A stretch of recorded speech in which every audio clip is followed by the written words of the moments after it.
નમસ્કાર મિત્રો, મારી યુટ્યુબ ચેનલ સંજય પટેલમાં આપનું હાર્દિક સ્વાગત છે।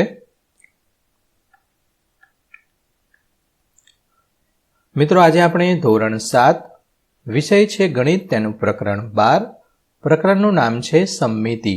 તેની સ્વ અધ્યયન પોથી જે આ વર્ષે નવી આવેલી છે તેનું સંપૂર્ણ સોલ્યુશન આજે આપણે આ વિડીયોની અંદર જોવાના છીએ। પરંતુ તે પહેલાં જે મિત્રો અમારી ચેનલમાં નવા છે, જેમણે હજુ સુધી અમારી ચેનલને સબસ્ક્રાઇબ નથી કરી, તે અમારી ચેનલને જરૂર સબસ્ક્રાઇબ કરે, વિડીયો લાઇક કરે, શેર કરે અને બેલ નોટિફિકેશન આઇકોન ઓન કરે, જેથી અમારા દરેક નવા વિડીયોની નોટિફિકેશન તમારા મોબાઈલની સ્ક્રીન પર મળી શકે। મિત્રો, આ દરેક વિડીયોનું PDF સ્વરૂપે સોલ્યુશન મેળવવા માટે તમારા મોબાઈલના પ્લે સ્ટોરમાંથી વિશ્વગુરુ સર્ચ કરી એપ્લિકેશન ઇન્સ્ટોલ કરી શકશો। તદ્દન ફ્રી એપ્લિકેશન છે, કોઈ પણ પ્રકારનો ચાર્જ તમારી પાસેથી લેવામાં આવતો નથી। શરૂઆતની સ્ક્રીન આવી જોવા મળશે, તેમાં સ્વ અધ્યયન પોથી પર ક્લિક કરી ધોરણ પસંદ કરતા વિષય પર ક્લિક કરતા વિડીયોના ઓપ્શન પરથી તમે વિડીયો જોઈ શકશો અને પીડીએફના ઓપ્શન પરથી તમે PDF સ્વરૂપે સોલ્યુશન મેળવી શકશો। આ ઉપરાંત MCQના બટન પરથી તમે પરીક્ષાની તૈયારી માટે ચેપ્ટર વાઇઝ તમારા જ્ઞાનની ચકાસણી કરી શકશો। ખૂબ જ સારી એપ છે, એકવાર જરૂર ડાઉનલોડ કરીને જોજો। ચાલો સોલ્યુશન શરૂ કરીએ। તેમાંનો પ્રશ્ન પહેલો છે, સાચો વિકલ્પ પસંદ કરી ચોરસ ખાનામાં લખવાનો છે, જેમાં પહેલામાં ઓપ્શન ડી આવશે, બીજાની અંદર ઓપ્શન એ, ત્રીજાની અંદર ઓપ્શન સી, ચોથામાં ઓપ્શન એ, પાંચમામાં ઓપ્શન સી અને છઠ્ઠામાં ઓપ્શન બી આવશે। સાતમામાં ઓપ્શન બી, આઠમામાં ઓપ્શન સી, નવમામાં ઓપ્શન બી, દસમામાં ઓપ્શન ડી, 11મામાં ઓપ્શન ડી, 12મામાં ઓપ્શન એ, 13મામાં ઓપ્શન બી, 14મામાં ઓપ્શન સી આવશે। 15મા અને 16મામાં બંનેમાં ડી આવશે અને 17મામાં બી આવશે। મિત્રો, અમારી એક વ્યક્તિગત ચેનલ છે અને જે કોઈ પણ સોલ્યુશન જોઈ રહ્યા છો તે અમારા વ્યક્તિગત વિચારોને આધીન તેના જવાબ સ્વરૂપે સોલ્યુશન આપવામાં આવી રહ્યું છે। ગણિત એક એવો વિષય છે જે જાતે લખીને ગણવાનો અને સ્વ અધ્યયન પોથી લખવાનો, જાતે પ્રયત્ન કરવાનો છે। ના સમજાય તો જ અમારા વિડીયોનો સહારો લેવાનો છે, કેમ કે આ સોલ્યુશન માટે જ વિડીયો બનાવવામાં આવી રહ્યો છે। પ્રશ્ન 2, ખાલી જગ્યા પૂરો, જેમાં પહેલી ખાલી જગ્યામાં 1 આવશે, બીજી ખાલી જગ્યામાં 2, ત્રીજી ખાલી જગ્યામાં પણ 2, ચોથી ખાલી જગ્યામાં 2, પાંચમી ખાલી જગ્યામાં પરિભ્રમણ કોષ, છઠ્ઠી ખાલી જગ્યામાં 360 અંશ, સાતમી ખાલી જગ્યામાં 3 કક્ષા, આઠમી ખાલી જગ્યામાં 1 પરિભ્રમણીય અને નવમી ખાલી જગ્યામાં 5 સમમિતિ રેખાઓ બનશે। વિધાન ખરું છે કે ખોટું તે જણાવવાનું છે। પહેલું ખોટું છે, બીજું સાચું, ત્રીજું પણ સાચું, ચોથું ને પાંચમું બંને ખોટા છે, છઠ્ઠું સાચું આવશે, સાતમું આઠમું બંને ખોટા છે। હવે પ્રશ્ન 4 છે, સૂચના મુજબ કરો। તો નીચેની આકૃતિએ જુઓ અને તેની તમામ રૈખિક સંમતિઓ દોરો। તો મિત્રો, સમમિતિ એટલે શું? તો બંને બાજુ સરખા ભાગ, એટલે કે બંને બાજુ સરખું દેખાવું જોઈએ, અથવા તો અહીંયા અરીસો મૂકો એટલે આટલો ભાગ આ બાજુ અરીસો રાખીને આટલો ભાગ જોવો તો આ H છે તમને આખો દેખાવો જોઈએ। સમજાઈ ગયું? માની લો કે તમે અહીંયા અરીસો મૂકો છો અથવા બંધ મોબાઈલ રાખવાનો, અહીંયા બંધ મોબાઈલ કરી અને અહીંયા સ્ક્રીન રાખવાની, ઊભો મોબાઈલ રાખવાનો અને આ બાજુ જોવાનું, તો આ બાજુ જોશો એટલે ભલે તમે આ અડધું જ હોય પરંતુ તમને આખો H જોવા મળશે। તો એવી કઈ રેખા છે કે જ્યાં તમે અરીસો અથવા મોબાઈલની સ્ક્રીન મૂકો તો તમને એ આખું પૂર્ણ આકૃતિ જોવા મળે? એ સમમિતિ કહેવાય। માની લો અહીંયા પણ તમે અરીસો મૂકશો અથવા મોબાઈલ રાખશો તો આ H છે આખો તમને જોવા મળશે।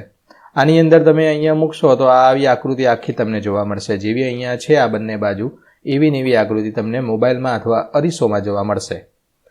ઓકે, અહીંયા રાખો તો શું થઈ જશે?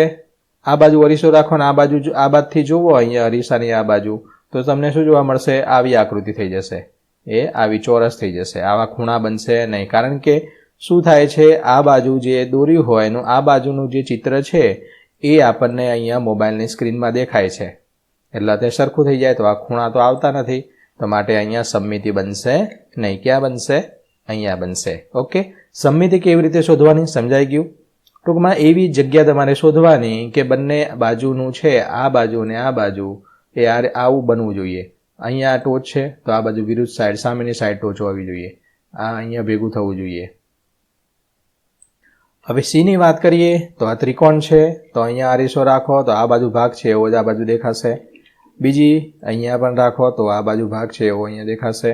અહીંયા પણ અરીસો રાખો તો આ બંને બાજુ સરખું થશે. એટલે 3 સમમિતિ મળે આમાં. કેટલી? 3. આમાં 1, ઉપરની આકૃતિમાં 2. હવે બીજું આકૃતિ જુઓ અને તેની તમામ સમમિતિ રેખા દોરો. સમમિતિ અહીંયા તમે રાખો, આ બાજુ જેવું છે એવું તમને અરીસામાં જોવા મળે, પણ ઉલટું જોવા મળે. તો આ ઉલટું જ છે. તો આ સમમિતિની 2 રેખા થશે, એક આ અને એક આ. આ બીની અંદર એક અહીંયા બનશે અને એક આ રીતે બનશે. આ ડીની અંદર એક અહીંયા બનશે અને એક આ બનશે. સીની અંદર ઓકે અહીંયા બનશે.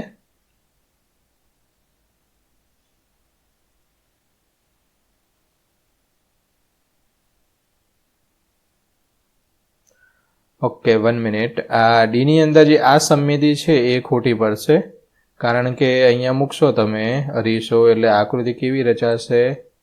આવી બનશે આકૃતિ, આવી આકૃતિ બને. ઓકે, એટલે આ ખોટું છે, આ તમારે કરવાનું નથી. કયું આવશે? આ બ્લુ કલર વાળું સાચું છે. આ બ્લુ કલર વાળું એક જ આવશે.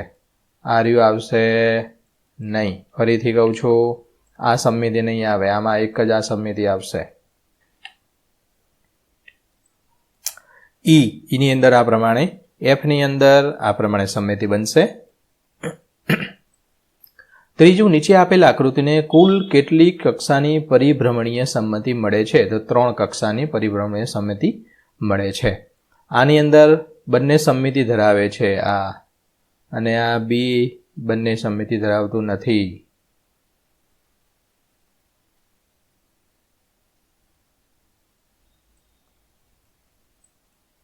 બંને સમમિતિ ધરાવે છે અને અહીંયા ધરાવતું નથી. 5મું, નીચેની આકૃતિની નકલ કરો. દરેક આકારને દર્શાવેલી તૂટક રેખાની આસપાસ સમમિતિ બને તે રીતે પૂર્ણ કરો. તૂટક રેખાની આસપાસ અહીંયાથી સમમિતિ બને એ રીતે, અને આ પણ સમમિતિ બનશે. ઓકે, એટલે કે અહીંયા અરીસો મૂકશો એટલે આ આકાર તમારે પૂર્ણ કરી દેવાનો, અને આ બની જાય પછી અહીંયા તમે સમમિતિ એક નવી બનાવી શકો. આ બંને સરખું થઈ જાય. આ બાજુનું અહીંયા દેખાશે એટલે 2 સમમિતિ થઈ જાય. આ પ્રમાણે તમે આકૃતિ દોરી શકશો. હા જુઓ, ઓકે, જો આ રીતે આકૃતિ હોય ને આમ, તો અરીસો અહીંયા મૂકો એટલે શું થાય? આ જે ભાગ છે એ અહીંયા દેખાય, એટલે આવો ભાગ આખો બને. ઓકે, ડીની અંદર આ પ્રમાણે તમે સમમિતિ અહીંયા થશે વચ્ચે. સમમિતિ રેખાને આધારે ચિત્ર પૂર્ણ કરો. આ બાજુ જેવું દેખાતું હોય એવું જ આ બાજુ પૂર્ણ કરવાનું છે.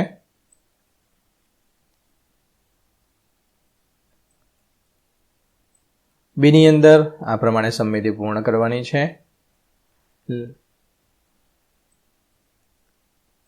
સીની અંદર આ પ્રમાણે આકૃતિ બનશે.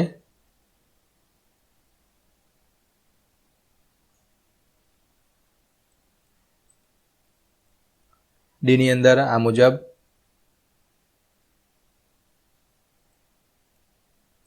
જાતે કરીએ, પ્રવૃત્તિ આપેલી છે, તમારે સમજી લેવાની છે કે આ ઓ છે તો કેટલીક સમમિતિ બને, ગમે એટલી કરો, બધી બાજુ હરખું જ થાય. અનંત ઝીણી ઝીણી દોરો તો ઘણી બધી મળે. ઓકે, એલની અંદર એક કંઈ નહીં, ક્યાંય દોરીએ કાંઈ નહીં. યુની અંદર એક થાય, જો આ એક છે, કારણ કે અહીંયા અરીસો મૂકો એટલે 2 બાજુ દેખાય. આ પ્રમાણે તમારે સમજવાનું છે. તો મિત્રો, આશા રાખું કે આ વિડીયો છે તેનું સોલ્યુશન તમને સારી રીતે સમજાઈ ગયું હશે. દરેક વિડીયોનું PDF સ્વરૂપે સોલ્યુશન મેળવવા વિશ્વગુરુ એપ ઇન્સ્ટોલ કરો. તદ્દન ફ્રી છે. કોઈપણ પ્રકારનો ચાર્જ તમારી પાસેથી લેવામાં આવતો નથી. ફરી મળીશું આગળના વિડીયોમાં. ત્યાં સુધી આવજો.